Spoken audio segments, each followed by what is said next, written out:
Dreamed of hitting that 8-figure a year mark in your business? Well, in this video, I'm going to break down exactly how to scale to $1 million a month. It's a 5-phased income breakdown.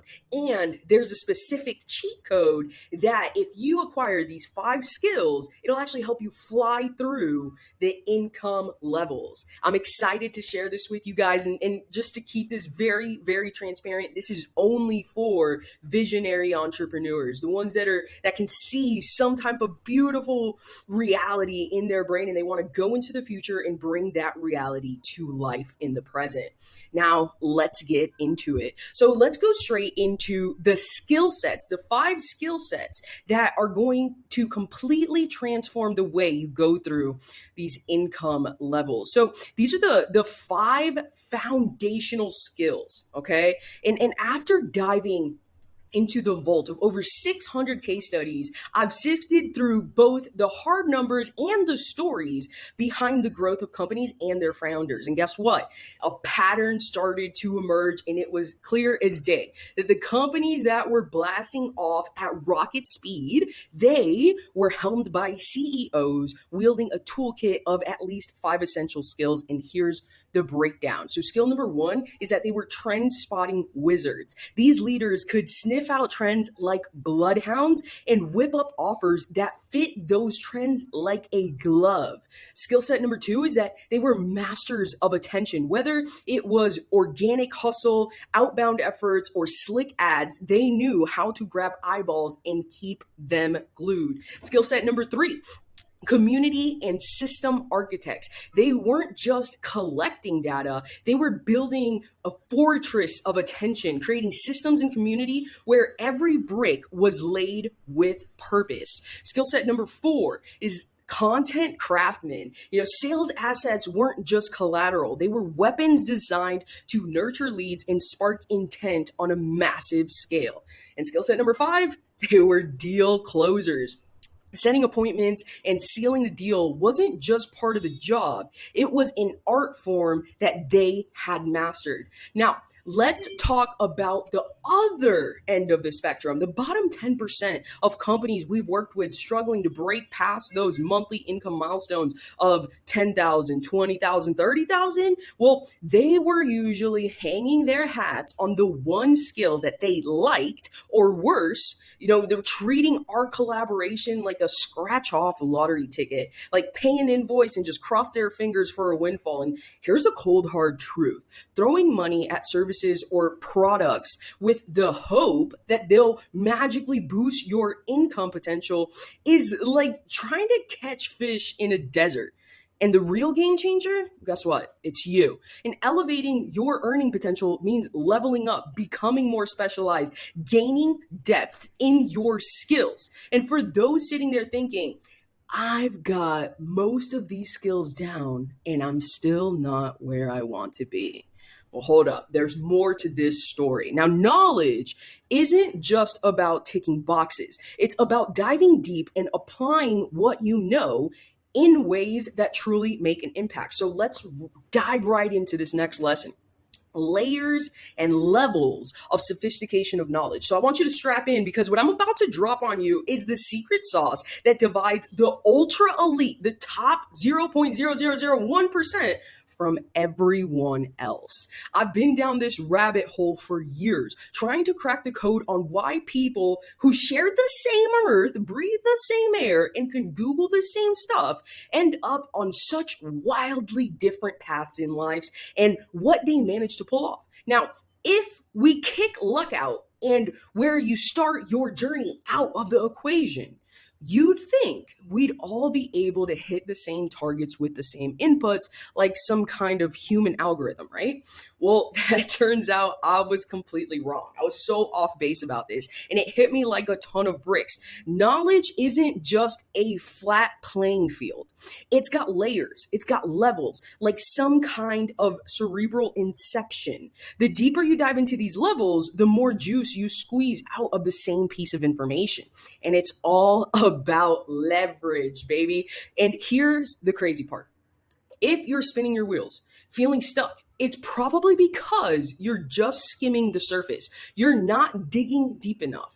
And that lack of depth in what you know, that's the anchor that's holding you back. So again, there's levels to this knowledge stuff, 6 levels to be exact, and I want to share with you exactly what they are.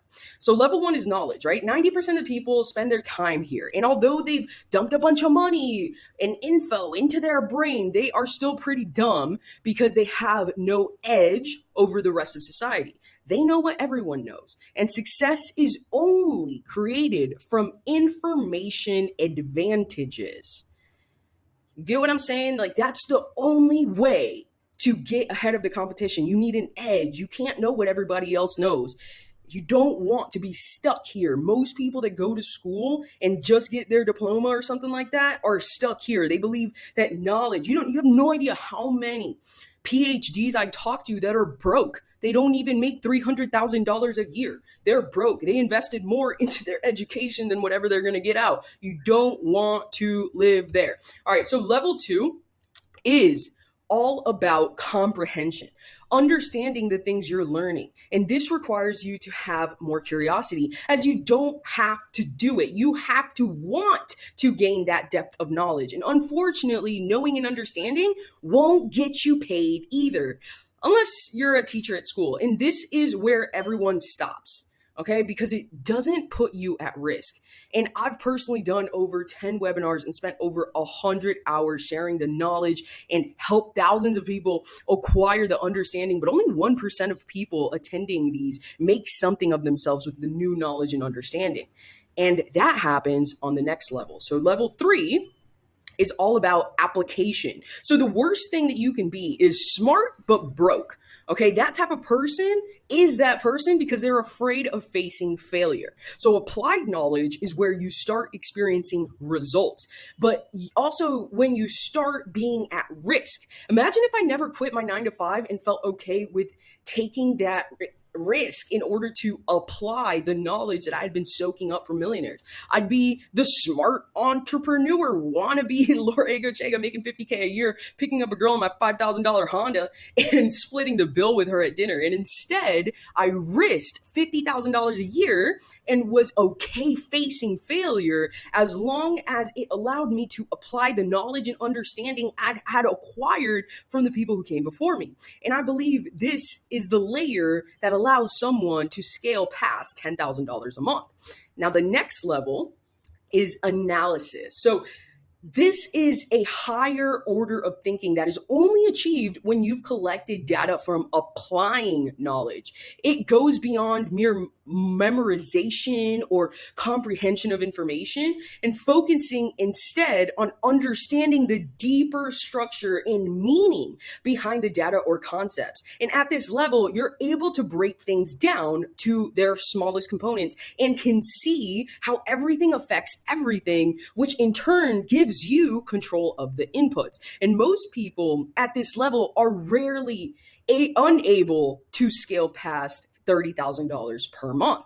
Now, the next level is where it gets very, very interesting. So the next level, level 5, is synthesis. So synthesis is critical for creative thinking, problem solving, and advanced learning. And it goes beyond analysis, which breaks down information into parts by instead combining and constructing new meanings or applications from diverse pieces of knowledge. And in synthesis, the whole is more than just the sum of its parts. It's a new and original configuration. For example, how I came up with the scalable impact thesis. I analyzed models, systems, and processes, then understood the underlying mechanisms and laws ruling how they behaved with each other. And then I created a new thesis to make everything easier and simpler to understand.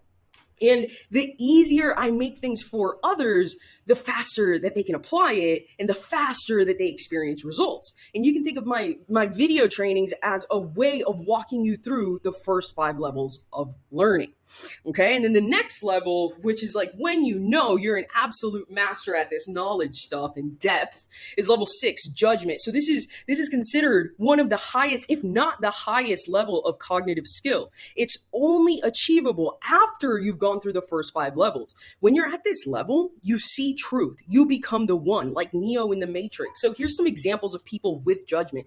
Think Warren Buffett, Elon Musk, Ray Dalio, John D. Rockefeller, Jeff Bezos. These are people that have a very precise level of judgment. None of these people are the best at any given skill, but they are worth more than countries because of a simple concept: judgment. They can see the truth where others see multiple truths. And if you want to be the best, you go through the first 5 levels of learning faster than anyone in your industry, and the world will be yours. If you've been stuck at the same place in your career or business, if you're unaware of what's keeping you in the same place, if you're looking for a path to making it unreasonable for a business not to scale past 10K, 20K, or 30K per month, if you're tired of only being given a component of the system instead of the entire machine, if you only have one skill and start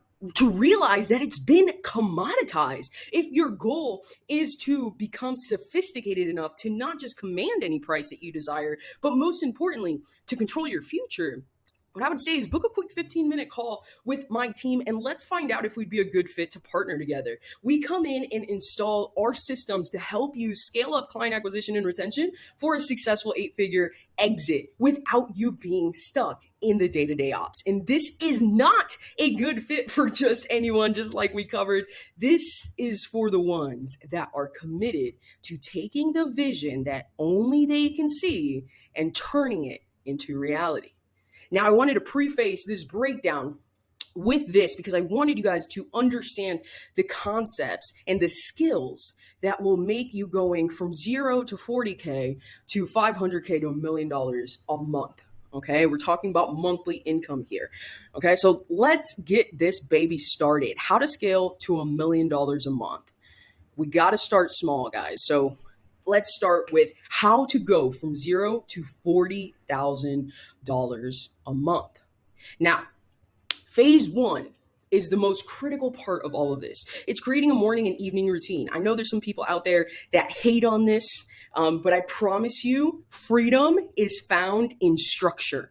Okay, so what I like to do is I like to start off with goal setting, right? We figure out what is your goal? What is the thing you desire the most? Put that on paper.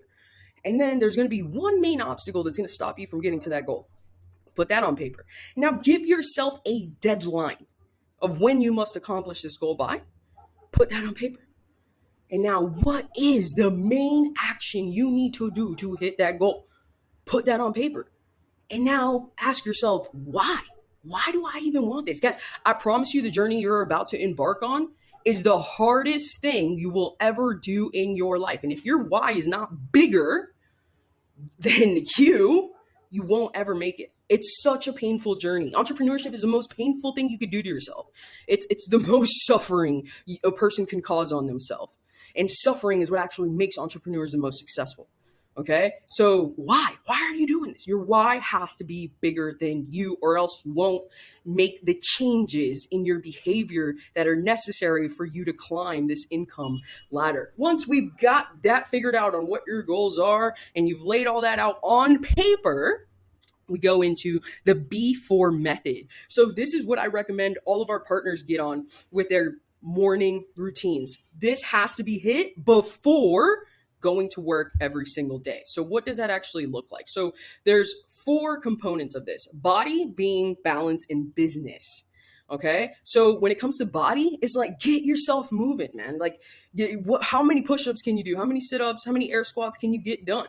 Right? If you're just starting off, put yourself at 20 and do all of those things and just get moving. 30 minutes a day. That's it. And challenge yourself to have no sugar. Okay. So that's body. If you do that, you get a point. Okay. The next one is being.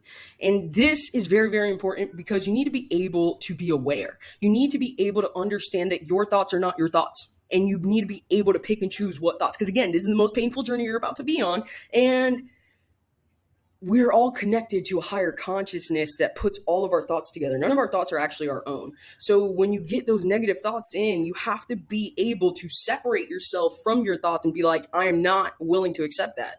That's not what I believe, and push that shit away. And it only gets easier with the practice of meditation. Okay. Awareness. So I recommend meditating at least 15 minutes a day. And Wim Hof, I highly, highly recommend Wim Hof's breathing method. And I also recommend cold showers, but that's not for everybody. It's just, it comes down to like the type of stress you want to be able to put your body through. Because again, this is a very stressful, painful journey, and you're an athlete. Just like athletes recover after a crazy game, you need to be recovering. So it's very, very important. The other thing is now balance. So gratitude and having appreciation is so, so, so important, because if you haven't read the book Power versus Force, the level of consciousness where manifestation takes place is at the highest level, which is gratitude. Okay, so I recommend that everybody in the morning texts or communicates in some type of way with the person number one and person number two that they're the most grateful for, and let them know that you're grateful for them every single day, like clockwork. And then business. Okay. This is where you want to focus on putting attention to studying some type of industry specific topic so that you have that competitive edge over everybody else in your industry. Right. So you want to ask yourself, right? Like, what did you learn? How will you apply it? And what is your target for today? So I recommend you do this every single morning. And then the other thing is journaling 2 times per day. So you want to do it in the morning and in the evening. And in the morning, you want to write down your goals. You want to get absolute every single fucking day. Every single morning, you write down your goals and you identify your internal state. Okay? How are you feeling on a scale of 1 to 10? If you're feeling below a 6, you can't believe your own thoughts. You have to get back to a 6 and above. Right? So it's really important that you document your internal state every single day. And then you want to write down, what is my intention for the day? And then from there, you create a to-do list and delegate what you need to do or what somebody else needs to do. Get absolutely clear on that. And then your evening journaling is goals and gratitude. That's it. You focus on rewriting your goals that you wrote in the morning and then laying out what you're grateful for and reflecting on the day. That's what I call the most simple but yet effective morning routine, and that's phase 1. So phase 2, we get into ultimate clarity. So the ultimate clarity phase is all about just getting extremely clear and real about your situation. There's no sugarcoating it. There's no feeling sorry for not going harder. Just pure clarity on where you are and what you need to do to get to where you want to go. So the point of it is to clearly define who you will be as a brand and the topics you'll be focused around, and create assets and systems to make content creation effortless. And there are 3 key assets that we create in the ultimate clarity phase. So one is your storytelling document. Message me if you want access to this. I'll send you the exact breakdown on how to create your storytelling document. Also, if you want access to the brand definition document and how to build that, message me. And the same goes for how to build your ideation document. These are the 3 documents to get you out of the ultimate clarity phase and help you just hit the ground running. Then we go into the lab process. So the focus here is to convert strangers into high ticket clients. So how do we do that? So first, what I always recommend is to conduct the report method. If your niche is not validated, you want to go out and do the report method. You want to interview 20 of your ideal clients in a specific vertical. And the main thing here is that you do not sway their answers. You have to take on the identity of a scientist that's conducting a science experiment. You're a scientist, you have a hypothesis, you want to validate if your hypothesis is true or not, and not be emotional with the data that you get from doing this process. So what does this actually look like? So first things first is we want to pick a person and a promise or outcome, and you want to state the hypothesis in a spreadsheet. If you decide to partner with Viral Growth Media, we give you like the template on how to do all this stuff. We give you the scripts on what to say in their interviews, how to do the outreach to lock in these interviews, and do the market research you need to find product market fit. So this specific part of the process is about a 1 to 3 day part. And then you want to ask yourself, do you have a deep understanding of the prospect, problem, and the market? If no, you need to do more interviews. Okay. And these interviews could take anywhere from 1 to 14 days. If yes, now you need to ask yourself, do you have design skills? If no, go contact a designer. Don't waste time if you don't have the skills, like go outsource that. They're like $3 an hour type people. And then if yes, you want to create a mock-up rendering or outcome, type of specced out product hypothesis. Okay. And then from there, we create the offer. Right? So it's the niche, metric, volume, time frame, and guarantee. You want to ensure that the offers you create are always built off the market's pre-existing desires and not based on what you want to offer. Nobody cares about what you want to sell. People only care about their own pains, their most painful, urgent problems. If your offer does not solve for your niche's most painful, urgent problems, you're never going to sell anything. All right.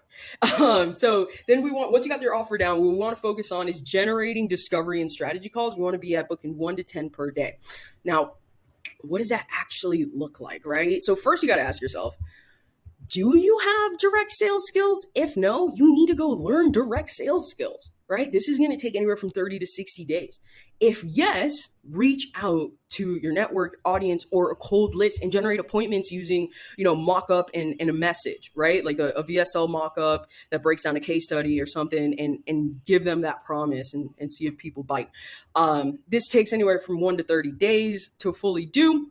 And then you want to see, all right, what's my conversion rate? Is your conversion rate more than 5%?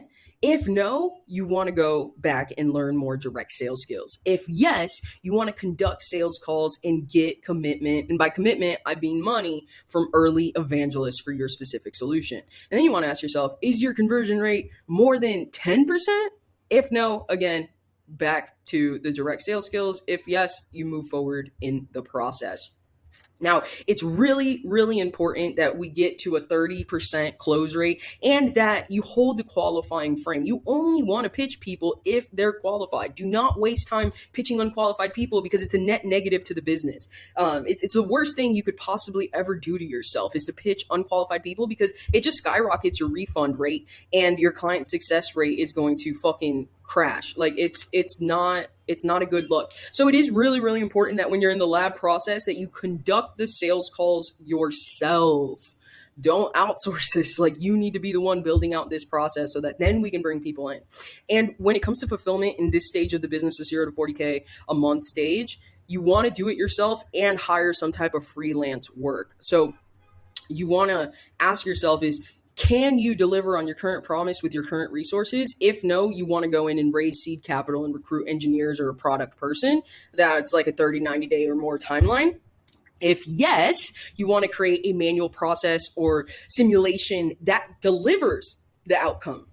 Right? And results are achieved and promises fulfilled with the manual process or simulation. You want to ask yourself that. If no, you want to go back and fix the manual process. If yes, you want to ask yourself, experiment results can be duplicated in independent environments. If no, you want to go back up and fix it. And if yes, you want to ask yourself, can you build leverage solution with current skills and resources? If no, go out and raise seed capital and recruit an engineer or product person.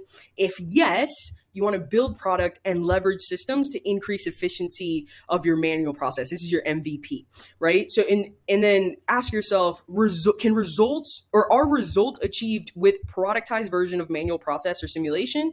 If no, go back and fix it. If yes, you want to ask yourself, are the experiment's results, are they able to be duplicated in independent environments? If no, go back and fix it. If yes, move forward. And ask yourself, did the customer provide full payment and testimonial?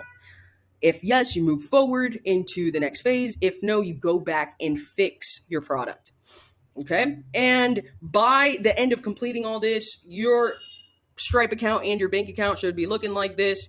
And you should be hitting that 40K a month revenue range. And from here, we go to how to go from 40K a month to 100K a month. But there is a prerequisite before we can get started.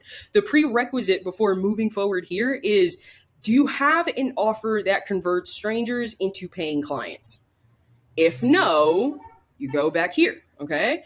So if you do not have an offer that turns strangers into paying clients, even if you're doing 50K to 100K a month or more off of referrals or anything like that, you still got to go back to the beginning and create that offer that can turn strangers, cold audience into paying clients. That is the prerequisite before moving into this next phase. Now, if you have that, we can move on to how to go from 40K to 100K per month. So phase one is to deploy the client attraction system. So this is a consistent and repeatable way to generate sales calls. You must have a system or process to where you can buy qualified sales calls for a cost that makes sense. And usually this is sub $250 to $300 depending on your market, right? So whether that's paid ads, content, outreach, or partnerships, we need to have a client attraction system in place, right? So it's really deploying all of these is really the best move, because the paid ads will tell you exactly how much it costs you to book a qualified call. Your outreach, if you're going cold, you know exactly what it's costing you to buy the leads, to send out the emails, to get a qualified appointment from the emails or cold calling outreach that you're doing. And same goes for the content stuff, the partnership stuff. As long as you're documenting exactly how much time and you have a number on the time that it's costing you, you can reverse engineers all the numbers to book a call. And yeah, you can do that to get there. But what you need here is to deploy the client attraction system. And these are the only 4 ways that you can get more paying clients in the door. So let's say you have that, you deployed it. Phase 2 is to deploy the anti-salesy high converting selling system. And it's a consistent and repeatable way to close sales calls into high ticket clients. And this is essentially referring to a sales script or framework that, you know, if you take 100 qualified prospects through, 30% or more are going to buy your high ticket offer. Now, it needs to be one process that you can use over and over and over again, and it continually produces the same result. Ideally a 30% or more close rate. And the only way you can build one singular sales process that closes every call that you take at 30% is by talking to the same person with the same problems. Having your niche dialed in. It's really, really hard to create a duplicatable sales process and a repeatable sales process if you don't have your niche dialed in. So now what does this look like? What does this sales process actually look like, right? So you want to have a 15-minute discovery call, an hour-long strategy call, some type of homework and VSL that they watch if they're qualified to be booked on an enrollment call, and then the automated onboarding at the end. But it's a simple 3-call close. Okay. If you're watching this, you're in the B2B space, you're doing enterprise solutions, you're selling enterprise things. It needs to be a 3-call close. Okay. You want to build that trust with them, especially if they're coming in cold. You need your 2 video sales letter, 1 video sales letter here that gets them to book the strategy call, and the 2nd video sales letter here that's after the strategy call, before the enrollment call, that sells them on the actual thing that you're selling. Okay. Remember, the first one books the call. The second one sells them on what you have qualified them on that they'd be a good fit for. And then the strategy call is a very specific breakdown, right? So it has an agenda, it has an info gathering / discovery phase, it has a transition, it has a pitch, and it has a close. And it is a predictable step-by-step process that you can put any type of closer into, and they'll be able to get those conversions. If you partner with us, we help you build that out, and we help you place the closers, appointment setters to get you out of the 15-minute discovery call, and the closers to get you out of the strategy call. So once you have this and you deploy it, you're good to go into phase 3. Now, I do want to say before we get into phase 3 is, don't get overwhelmed. I know this is a lot, but this is what you signed up for. So just don't get overwhelmed. And as we're deploying the service delivery system, just be aware and just like pat yourself on the back and just realize that you're starting this process, and like, it's a lot and it's normal. Okay. So when we go in and deploy the service delivery system, it's all about a consistent and repeatable way to deliver client results similar to the sales process, right? We want to build a consistent and repeatable fulfillment process to where you essentially create a fulfillment flywheel. And every time you close a new client, you know there are a certain set of hoops that they need to go through. And once they get through the last hoop, they get the end result. And the only way you can truly build a fulfillment flywheel is by having the same client come to you with the same set of problems who need the same set of solutions. And this is why we want to niche down on the front end and create a specific offer for a very specific person. And this is what your flywheel is going to look like here, right? Because yeah, in your mind, you have a hypothesis of a product, and that's what you're going to go out and create your minimum viable program, your minimum viable high ticket program. We have a worksheet that breaks all that down, and that we give to you to reverse engineer your done for you and one-on-one process and turn it into a scalable type of solution. But this is what you got to be focusing on here, right? Because once that MVP is put to paper, what you want to do is create it, start the creation of it after you've sold somebody on it, right? You never build before you sell. You sell someone on it first, and then you start the building of it.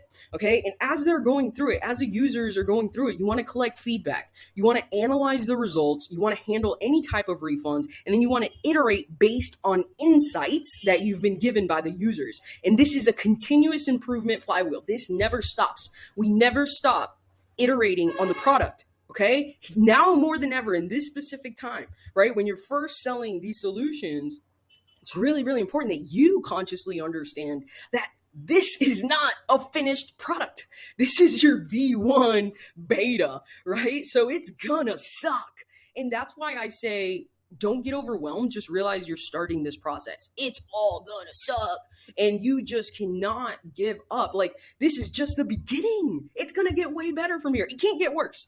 As long as you're following the continuous improvement flywheel, it will never get worse. It can only get better if you actually execute on this. So once we're out of phase 3, we go into phase 4. And phase 4 is actually about how you as the founder are handling your days, right? So you want to split your days into sales and fulfillment. Okay. So what I do, and then this is literally a screenshot of how my calendar was when I was in the sales process and doing fulfillment. So what I would break it down is sales calls 10 a.m. to 4 p.m. And I'm focusing on building the consistent and repeatable sales script and framework. And then fulfillment is 6 p.m. to 10 p.m. And I'm focusing on building a repeatable delivery process, building a healthy client retention. I'm focused on client results and client experience and maximizing that as much as possible. So here's an example of what that would look like. Wake up 6 a.m. I do my planning in solitude, which is what I broke down here, that this doesn't go away. This is my morning routine forever.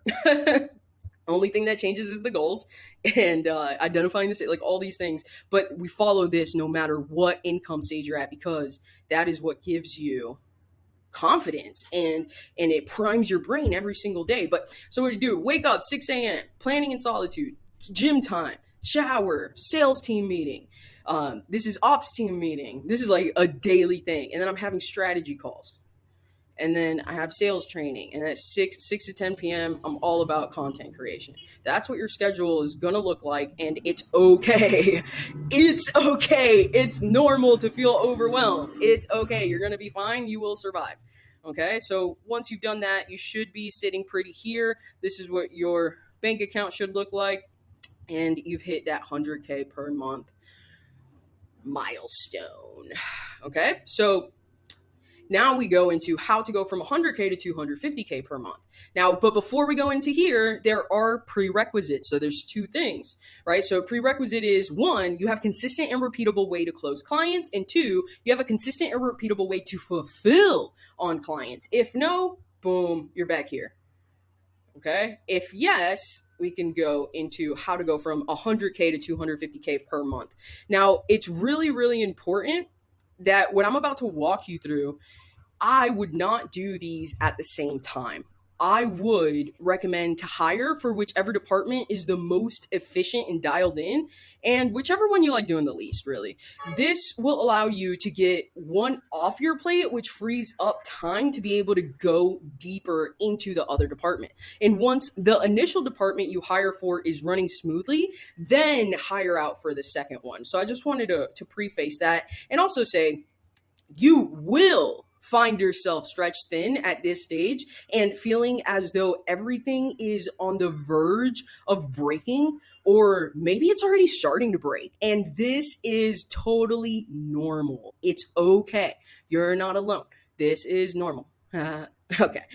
So let's go right into phase one, productizing sales. So now that you have a consistent and repeatable sales process, you can now go and hire a closer and install them into the already proven system. So the biggest mistake I see here is founders thinking that they can give someone a script and they perfectly implement it and start closing. This is absolutely not the case. And this stage requires you to, one, hire the right person, which we can help with this if you need us to. Two, onboard them correctly. You have no idea how many mistakes people make in the onboarding process that a perfect candidate literally will get put to shit because the founder didn't onboard them correctly. And same goes for ramping them up effectively and efficiently, and the daily meeting cadence. Your sales team needs to meet with you daily. It's a non-negotiable. Like it's as simple as that. You need to level up yourself as a leader and stick to the routine. Because again, just because you don't like routine as an entrepreneur, your team is not the same personality type as you, and they thrive off of culture. They thrive off of community. They thrive off of being held accountable. You'll realize that A players, you won't be at this stage, you're not going to be hiring a lot of A players, but you will realize when you do get to the stage of hiring A players that they need accountability. They need to be praised. They need that to work at the best they can work. Right? So we've already created the sales process that we just plug people into. We want to scale outbound prospecting with alignment specialists or SDRs, whatever you want to call them. And you also want to scale the sales team. So the first thing you want to delegate out here is the 15-minute discovery call.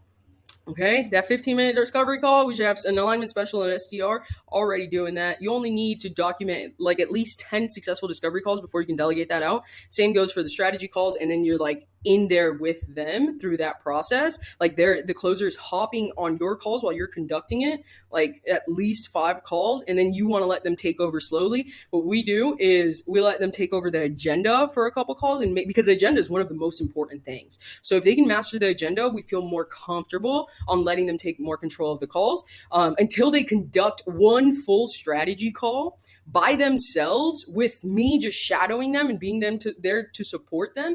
Then we throw them to the wolves, right? We're actively reviewing this stuff. But yeah, so that's what that looks like. And then we also want to go in and productize fulfillment. Again, don't do these at the same time. Choose one first and then the other. Okay. So in kind of like sales, you now need to start hiring your first or second account manager to facilitate the fulfillment flywheel with clients. So these account managers are unlike your first hires. These account managers should be self-sufficient, and same as sales, you can't hire someone and expect them to perform perfectly without any input from you. So again, you need to hire the right person, onboard them correctly, ramp them up efficiently and effectively, and you need a daily meetings cadence. And just so you guys know, I brought on a closer first and then went all in on fulfillment, and then over the next few months I slowly hired for fulfillment. But at this point, you should have a fulfillment funnel overview. You'll never get to this level of breakdown unless you've had multiple people, right? But this is what your fulfillment funnel will most likely look like. And we help you customize this to your specific niche and your specific offer. If you partner with us at Viral Growth Media, book a quick 15-minute call to find out if we'd be a good fit. So once you do that, we're into phase 3, and the big outcome for the 100K to 250K a month should be to have all lead gen machine, sales machine, and fulfillment machine performing at or above KPI without you needing to be as involved as you were in the last couple phases of this. And this is what will get you to the 250K per month. This is what your bank account will look like for the month, and then boom, you're there. Now, where we want to go to is here. Now I want to go, how do we go from 250K per month to 500K a month? So there's a prerequisite here, right? So there's 3 prerequisites. So 1, you have to have consistent, repeatable, and scalable process to generate qualified sales calls. 2, consistent, repeatable, and scalable process to close clients. And 3, consistent, repeatable, and scalable process to fulfill on clients. If you don't have this, you go back to here. And if you do have it, we can go and dive into how to go from 250K per month to 500K per month. So this is where you will switch your mindset from being on the front lines to running your organization through your team. Your goal should be to make your team win. That's your goal. And this specifically requires you to do 2 things. So 1, do more / better. Okay, so spend more on ads, more closers, more account managers, more operations staff, get better at recruiting and have better daily team calls. And then the second thing is to develop your team. So recruit and hire top players, create better onboarding and ramp up processes for new hires for every department. You want to have those weekly one-on-ones with everyone on your team, and you want to have that daily team meeting cadence. Okay. And once you get to 250K per month, a lot of your work becomes like extremely boring. It's essential that you become an exceptional manager and leader, and you win by making your team win. You want to build a culture of high performance. And we walk you through this entire process. If you're here, this is where we're partnering at an 8 to 12% rev share solution instead of the 25% rev share solution. We're coming in to help you build this team and drive more traffic, do more and do better. Now, the trick here is that you lead through your team and you get results through your team, right? So you can see you are here. You're in the leadership part of the gap. Okay. And then once you solve for leadership, that's how you're able to get this type of bank account. You're able to hit those 500K months. Okay, so now how to go from 500K to $1 million a month. Now there's a prerequisite here. There's two prerequisites here, right? So one is you have a team that's running sales and fulfillment. And two, you may still be involved with fulfillment by jumping into certain, problem clients channels or giving strategy, or maybe you have been saving sales calls by taking the follow-ups and stuff like that. So those are the prerequisites before moving forward here. And if you don't have this, you go back. But if you do, we go right into how to go from 500K a month to $1 million a month. So here we must eliminate your direct involvement, ensuring clients progress through activation points and achieve desired outcomes without you ever needing to speak to them. So the strategy for scaling is simple, right? Increase volume while preserving client satisfaction, close rates, and profitability. So your whole objective here is professionalizing the business. We want to install managers or leads in each department. And I strongly recommend against hiring external managers. It's kind of really tough to get them to forget what they've learned in their past job experience and get them to adapt to your culture and stuff like that. But here are key managerial positions, right? Sales manager, client success director, and finance legal director. Okay, so this transition period typically spans between 3 to 5 months from direct leadership to delegation. And this is a very, very important leadership shift. Okay, you must transition from managing the team directly to overseeing managers who in turn manage the team and client relations. Okay, so before you were here, now you're here building leadership teams. The outcome is significant relief for you as the founder, marking the first instance where the business operates independently, ensuring client success and revenue growth without your direct involvement. And that's how we get to those $1 million months. Dun, dun, dun. And that's the full breakdown, guys. If you want access to this doc, if you want to find out if Viral Growth Media would be able to help you climb through these income levels, reach out to us at viralgrowthmedia.com. Book a quick 15-minute calls to see if my team would be a good fit to help you reach your goals. And I will see you guys in the next video.